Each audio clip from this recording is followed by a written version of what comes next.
अस्सलाम वालेकुम। हम ना ज़रा थोड़ी सस्ती प्रोडक्शन है तो तार भी छोटी है हमारे पास। शहज़ेब भाई इसका कहाँ क्या बताऊँ किधर चलो यहाँ तक कट कर मतलब गुर्बत का अंदाज़ा करें हम। अच्छा यार फर्स्ट ऑफ ऑल हम इंट्रोडक्शन करवा देते हैं, ठीक है। मैं अमाज़ हूँ, ये मुआज़ हैं, ये माजरत हैं।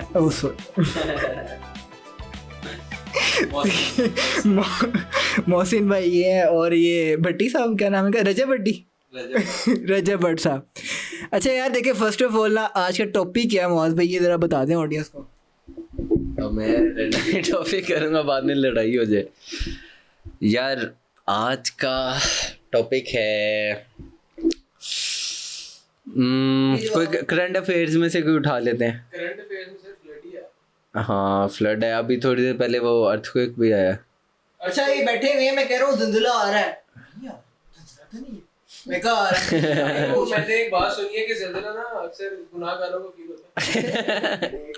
यार वैसे भी हम दो बैठे थे, हमने कहा नहीं आ रहा। ओए हाँ, कल तूने वो सवाल किया था स्टेटस के, भाई आजमाइश और अजाब में फ़र्क क्या होता है। उसमें लोगों ने तेरे रिप्लाईज वगैरह भी दिए होंगे, तो उसके बारे में अपना यार रिप्लाई तो माशाल्लाह बहुत ज़्यादा है, लेकिन I am not much satisfied. हाँ मेरा अपना पॉइंट ऑफ व्यू क्या बना और मैं क्या सोचता हूँ इस मामले में, पता क्या है, मुझे ऐसा लगता है कि ना ये पर्सन टू पर्सन डिपेंड करता है, ठीक है। अब कुछ लोगों पे यार मैं ना मुझे बाद में बहुत काटना पड़ता है। शहज़ेब आपको क्या थिंकिंग है, क्या कहते हो आप आजमाइश और क्या? बड़े ना वैसे एक नॉन सीरियस किस्म के माहौल में बैठ के आपने बड़ा टेक्निकल सवाल किया। टेक्निकल ऊपर से हंस रहे हैं यार। यार मतलब मैं ना बात को सोचता हूँ कि क्यों मैं पॉडकास्ट ये आपने हिम्मत दी है मुझे, लेकिन यार मुझे पता नहीं क्यों ऐसी आ गई। चल इस मसले का मेरे पास एक हल है। अच्छा इसने खुद ने क्या रिप्लाई किया है, मर गए तो अज़ाब है, बच गए तो वो है आजमाइश। भाईजान इस मसले का मेरे पास हल है। ओए पागल, अबे तुझे समझ ही नहीं आई मैंने क्या कहा। मैं अपनी गहरी बात बताता हूँ, अगर कोई ऐसा तो मैं यहाँ से उठ के चला जाऊँगा। वैसे जेन्युइन बात है, इतना ही सीरियस टॉपिक नहीं तो मैं इसलिए अभी सीरियस बात कर। अगर मेरी बात में कोई ऐसा, मैं तो डिसरिस्पेक्ट बर्दाश्त नहीं करता, कुछ लोग कर लेते हैं, मेरे से नहीं होती, मैं उठ के चला जाऊँगा। अच्छा यार मैंने तुझे बताया था कि अजाब और आजमाइश में मेरे मुताबिक फ़र्क ये होता है कि आजमाइश जब गुजर जाती है ना, वो आपका कद पहले से ऊंचा कर देती है। आप पहले से बड़े हो जाते हो, आप पहले से एक्सपीरियंस्ड हो जाते हो, पहले से ज़्यादा आपकी टॉलरेंस और जो भी आपको जिस मकसद के लिए वो आई होती है वो सिखा के चली जाती है। और लर्निंग का प्रोसेस होता ही इस बैड वो फेज से गुजर के ही आता है। अजाब क्या होता है कि जब वो गुजर जाता है ना, तो आपका कद पहले से छोटा हो जाता है, आप पहले से ज़्यादा लॉस में चले जाते हो। अब वो लॉस स्पिरिचुअल भी हो सकता है, वो माली भी हो सकता है, वो मतलब जिस पर्सपेक्टिव से देखो, ये मैं तो बता रहा था। ये चीज़ तो फिर डिफाइन नहीं ना हो सकती। तुमने कहा कि भाई एक बंदे को नुकसान हो गया, ठीक है, एक बंदे को नुकसान हो गया, स्पिरिचुअली लॉस्ट हो गया, पैसों की वजह से लॉस्ट हो गया, तो वो तो आपकी आजमाइश में भी हो सकता है, आजमाइश की आपका लाइक ओवरऑल लॉस हो गया।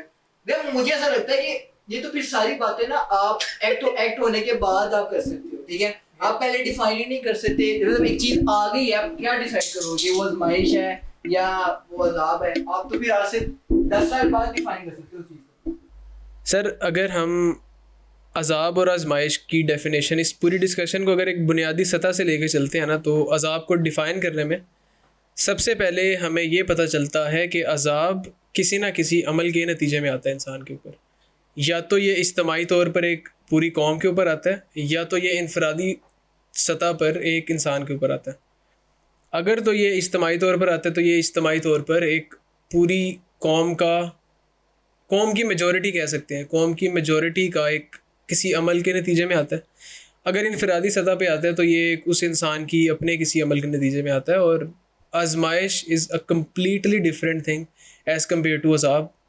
अजाब की हिस्ट्री में अगर देखें, जिन कौमों ने नबियों को झुटलाया उन कौमों पे अजाब आया, और एक अजाब एक मतलब एक आई थिंक हदीस में एक अजाब डिफ़ाइन है जिसमें अल्लाह ने हुक्म दिया था कि इस एक बस्ती को जिसमें गुनाह बहुत एक हद से तजावुज़ कर गया था, उस बस्ती को हज़रत जिब्राइल को हुक्म दिया गया था कि उसको उलट दो जाकर। तो हज़रत जिब्राइल ने कहा कि इस बस्ती को उलट दें, इस बस्ती में तो या अल्लाह तेरा एक वो बंदा भी है जिसने पूरी ज़िंदगी में पलक झपकने जितना वक्त भी किसी बुराई में नहीं गुजारा। And I am rephrasing that, मतलब पैराफ्रेजिंग है, एग्जैक्ट कोट नहीं कर रहा। तो अल्लाह ताला ने इसके जवाब में कहा था कि पहले इस बस्ती को उस शख्स पे उल्टो जो अपनी पूरी ज़िंदगी में सिर्फ इबादत ही करता रह गया और इनफरादी इबादत करता रह गया, उसको ये नहीं पता कि पूरी कौम किस बुराई में पड़ी हुई है।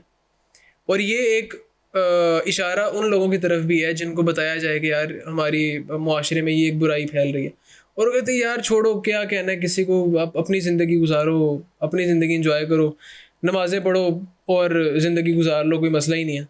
ऐसा नहीं होता।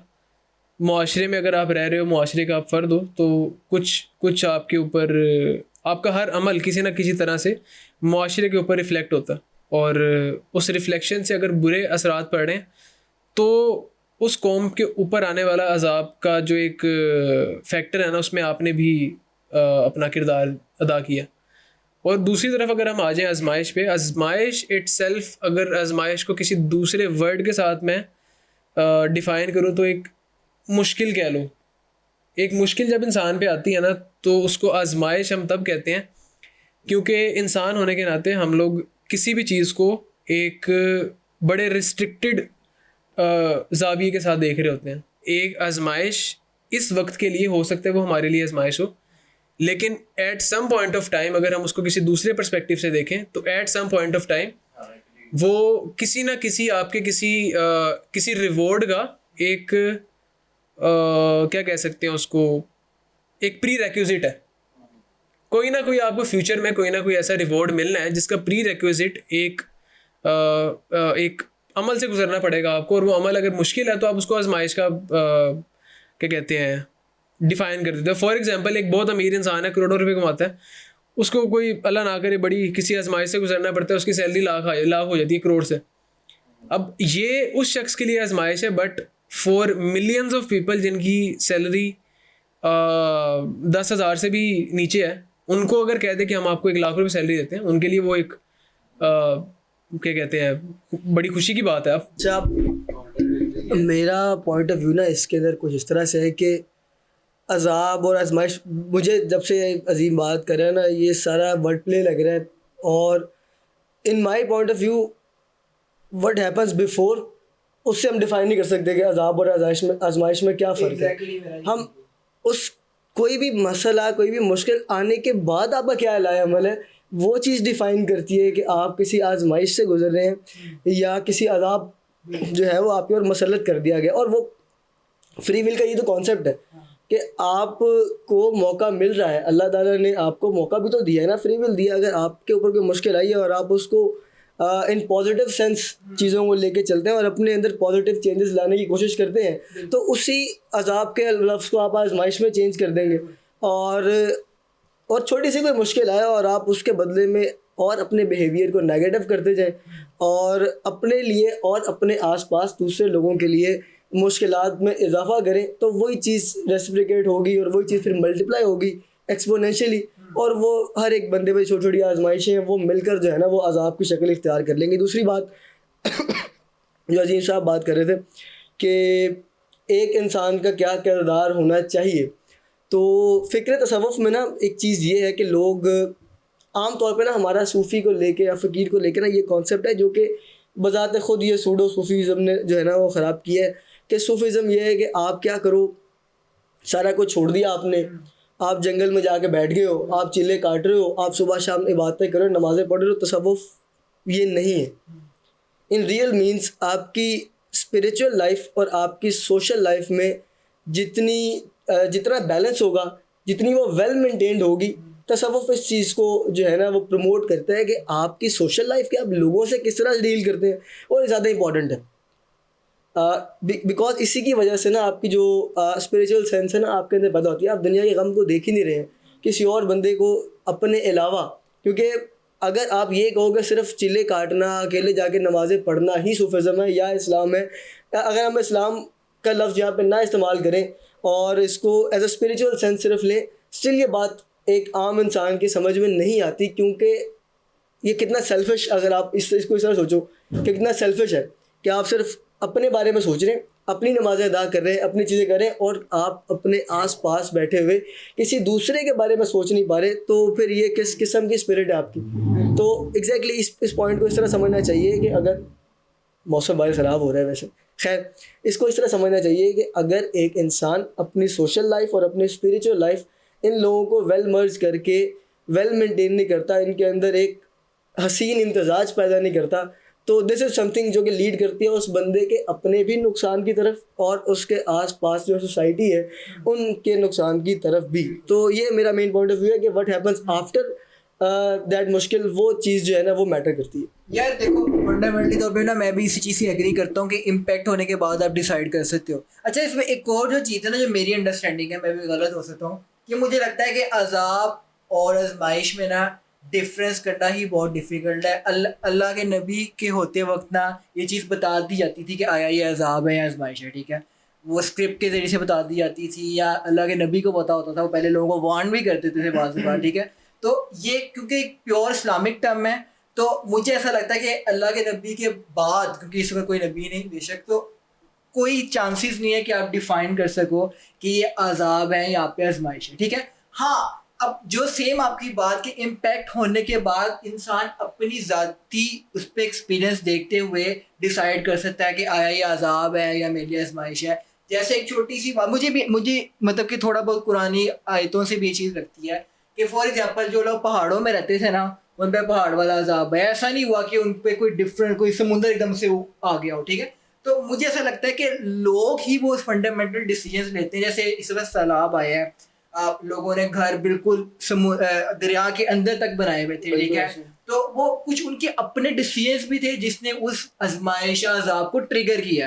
तो मुझे ऐसा लगता है कि ये एक पूरा ना इकोसिस्टम साइंटिफिक भी प्ले करता है इसमें, जो काफ़ी चीज़ें आपस में ना मिक्स हो गई चलती हैं, और इसको डिफ़र करना बहुत डिफ़िकल्ट है इस वक्त, क्योंकि इस वक्त हमारे पास कोई अल्लाह का मैसेंजर अवेलेबल नहीं है जिससे हम कंफर्म कर सकें क्या है ये आजमाइश है, अजाब है। यार इसमें एक अगर इस्लामिक टच में वैसे देना नहीं चाह रहा था, तली का एक कॉल भी है कि जो मुश्किल तुम्हें अल्लाह के करीब कर दे वो मतलब मतलब डिफाइन में इस तरह से मुझे एग्जैक्ट नहीं समझ आ रही, बट जो आजमाइश तुम्हें अल्लाह के करीब कर दे ना, वो उसमें तुम सुरखरू होते हो, और जिसमें तुम अल्लाह से और दूर जा रहे हो, अपने आप पे जुल्म कर रहे हो, तो मे बी आई थिंक वो एक मुश्किल ही होगी जिसको तुमने अपने लिए अज़ाब में कन्वर्ट कर लिया। तो at the end of the point में ये हम ये सारे एग्री कर रहे हैं कि हमारी फ्री विल होती है, एग्जैक्टली यही हम बात कर रहे हैं। वो अगर आप उसके खिलाफ कुछ सोचते हो ना, फ्री विल के काउंटर को सोच रहे हो, तो वो एक सब आप इसको इस तरह समझ सकते हो कि क्रिएटर की तरफ से जाती है, आप अपनी मर्जी से कुछ नहीं कर पा रहे, इसमें लक इन्वॉल्व है बहुत सारी चीजों में, वो दो फैक्टर साथ चलते हैं, लेकिन ये है कि वो उसको बिल्कुल ही फैक्टर मतलब कर देना कि यार ये चीज रहेगी, सारा कुछ जो है नहीं। वैसे अजाब में फ्री विल कैसे आएगी, मतलब जब अजाब आ गया। जो मेरा पॉइंट ऑफ व्यू ना, मेरा पॉइंट ऑफ व्यू ना, मैं जो बेसिकली ये कहना चाह रहा हूँ कि एक तो फ्री विल पहले आपके पास थी, क्या कुछ आप करते रहे और उसके बदले में आपके ऊपर मुश्किलात आई, ठीक हो गया, वो फ्री विल ने उसको इनिशिएट किया। अब किसी मुश्किल आने के बाद भी आपके पास फ्री विल है कि आप उससे किस तरह से काउंटर कर सकते हो। घर जलने के बाद आप नया घर बनाते हो, कोई शेल्टर ढूंढते हो, क्या करते हो क्या नहीं करते, या फिर आप सड़कों पर जाके बैठ जाते हो। ये हर एक चीज़ कहीं ना कहीं बीच में आपका लक फैक्टर इन्वॉल्व है कि कहीं ना कहीं मुश्किलात हैं, कुछ बंदे के पास वसाइल हैं, किसी के पास नहीं है, लेकिन स्टिल उम्मीद रखने के लिए कोई भी और चीज़ ना आपको नहीं चाहिए। सिर्फ आपको फॉर एग्जाम्पल अल्लाह की ज़ात पे यकीन होना चाहिए। अगर आप मुसलमान एज ए मुसलमान सोच रहे हो तो आपको अल्लाह की ज़ात पे यकीन होना चाहिए, बजाय इसके कि आप सिर्फ उम्मीद रख के बैठे हुए। तो वो सब चीज़ें ना फिर इन चीज़ों को वक्त के साथ साथ चेंज कर सकती हैं। जो अल्लाह ताला मुश्किल भेज सकता है, जो क्रिएटर मुश्किल भेज सकता है, वो आपके लिए आसानी ही पैदा कर सकता है। तो वो डिपेंड करता है बाद में क्या करते हैं। आजकल जो हालात चल रहे हैं सलाम वगैरह के, आप लोग इसको कैसे डिफाइन करते हो कि आया ये अजाब है, आजमाइश है या कुछ भी? ये मौज भाई खामोश हैं यार, मुझे तुम लोग माइक देते नहीं जाते। ये मैंने सही तरह पकड़ा हुआ ऐसे नीचे से ग्रिप। अबे ग्रिप तो गिरनी आती है मुझे। मेरा वही जो मैंने इससे पहले भी तो मैंने काट दिया। हाँ, वो जो डिफाइन किया था मेरा यही है कि ना, तो अच्छा मैं ना वैसे एक जज करने की कोशिश कर रहा था कि क्योंकि हम 4 पार्टिसिपेंट्स हैं तो हर किसी का ना अप्रोच का एक सरफेस लेवल तक आप आइडिया लगा सकते हो कि यार ये जिस व्यू पॉइंट से देख रहे हैं ना उसके इस लिहाज से इसकी डेफिनेशन आ रही है। और मोस्टली आप इन जो एब्स्ट्रैक्ट पॉइंट्स होते हैं ना कि जिनकी कोई कोड डेफिनेशन नहीं होती, वो एक लेंस से ही हर बंदा उसको देख रहा होता है और उस हिसाब से उसकी डेफिनेशन होती है, इंटरप्रिटेशन होती है बेसिकली।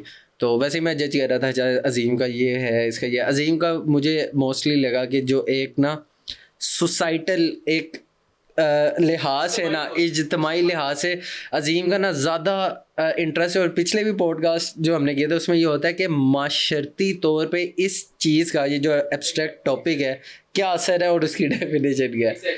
शाहजेब का होता है मोस्टली ज़्यादा हाँ इनफरादी और लॉजिक ज़्यादा, ठीक है, इनफरादी भी उतना नहीं होता, ज़्यादा वो लॉजिकल कहते हैं कि अच्छा यार जो बड़े बुज़ुर्गों से जो बातें करते आ रहे हैं, जो चलती आ रही है, उसको वो विजडम वाइज में कैसे एक्सप्लेन कर सकते हैं। अमाज का अलाउ नहीं करता आपको अपने में कमेंट्री करना। अमाज के बारे में मैं कहूँगा बड़ा, मैं उसको जज कर रहा है, तुझे जज कर रहे हैं, तो मैं बेसिकली बताने तो मेरा मैं वही बता रहा था, मेरा है इंडिविजुअल कोर इंडिविजुअल पे डिपेंड करता है कि एक चीज़ क्या है क्या नहीं। क्योंकि ना एक दफ़ा मुझे याद है यूनिवर्सिटी में इस तरह हुआ था कि एक सर ने पूछ लिया कि सर से मैंने शायद सवाल किया था, किसी ने इस्लामियात के सर थे कि ये आपको आप कैसे कह सकते हैं कि यार इस बंदे पे ये जो मुसीबत आई है ये इसकी अपनी करतूतों की वजह से आई है या इस पे आजमाइश चल रही है। क्योंकि पैगंबरों पे भी आजमाइश आती थी, तो वो तो अल्लाह के नेक बंदे थे, उस वजह से तो नहीं आती, लेकिन इतनी बुरी कि आज अगर वो किसी पे आए ना तो लोग सीधा कह देते हैं कि यार ये इसने काम इस तरह किए थे। बात ऐड करो, जो अल्लाह के करीब इतने लोग होते हैं, पैगंबरों पे सबसे ज़्यादा आजमाइशें आई हैं। हाँ exactly। आम लोगों पे इतनी नहीं आती, इतनी अल्लाह के करीब लोगों पे आती है। बिल्कुल, उन्होंने बेसिकली किसी को कहा था ना कि अजाब है, मैंने कहा आप कैसे कह सकते हैं कि किसी पे अजाब आया या आजमाइश आई है। तो वहाँ से फिर मैंने भी इस चीज़ें उस टाइम रिसर्च की थी और मुझे ये डेफिनेशन सबसे ज़्यादा फिजिबल लगी थी। वो ये थी कि यार, और अगेन हम सारे वही बात करें, ये उसको कहने का एक इंडिविजुअलिटी वाला तरीका है कि अगर आजमाइश गुजर जाती है तो आपको वो पहले से आपका कद बड़ा कर देती है, पहले से ऊंचा कर देती है, वही वाइज और वगैरह बेहतर होते हो आप। अजाब जब गुजर जाता है ना तो आप पहले से छोटे हो जाते हो, कद नीचा कर देती है आपका। आपकी स्पिरिचुअल तौर पे या किसी भी लिहाज से आप देखो तो आप में कमी आ जाती है, ठीक है।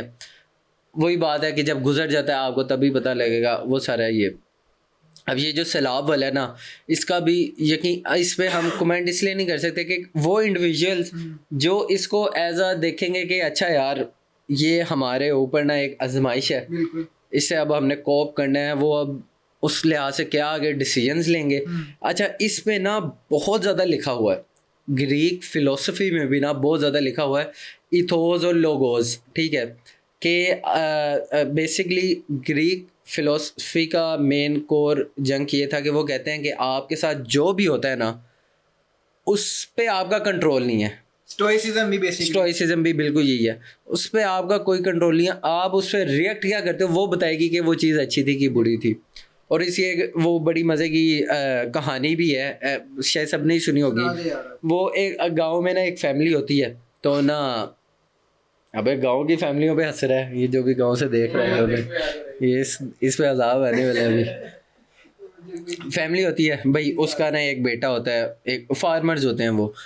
एक दिन क्या होता है, उनका ना एक घोड़ा जो है अस्तबल से रस्सी तोड़ के जंगल की तरफ भाग जाता है, वापस आता है, अपने साथ ना 3-4 घोड़ियाँ ले आता है वो नहीं अपने साथ 3-4 ना घोड़े और ले आता है वो, सही है। घोड़ियों से घोड़े में क्यों आ गए यार? मैंने कहा कि तेरा इंटरेस्ट इधर रहे, वरना तूने सो जाना था। अच्छा वैसे तेरा घोड़ियों से क्यों इंटरेस्ट इधर डेवलप हो गया?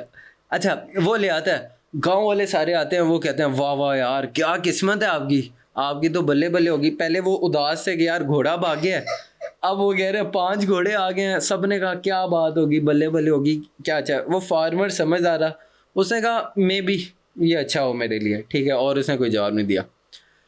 अच्छा अब क्या होता है, कुछ देर होती है, एक ना अच्छा फिर क्या होता है, उनमें से जंगली घोड़े होते हैं, उनका बेटा जाता है उनको ना ट्रेन करने के लिए। एक घोड़े को ट्रेन कर रहा होता है, कहीं वो जंगली होता है, नहीं कंट्रोल में आता, बेटा गिरता है, उसकी टांग टूट जाती है।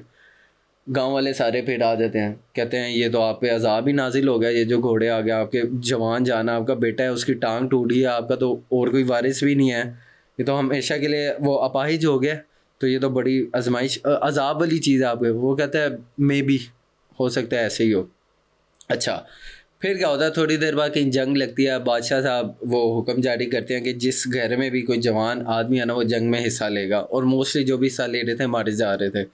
उनके घर आते हैं फौजी, उसके बेटे को उठाने आते हैं, पता लगता है बेटा लंगड़ है, तो वो फ़ौज में तो जा नहीं सकता, उसका बेटा बच जाता है। फिर गांव वाले सारे आते हैं, कहते हैं ये तो आपकी क्या किस्मत थी, शुक्र है वो जो आप घोड़े आए थे वो तो आपके लिए बड़े वो ना अपॉर्चुनिटी थी आपके, तो बड़े लकी थे कि आपके वो घोड़े आ गए।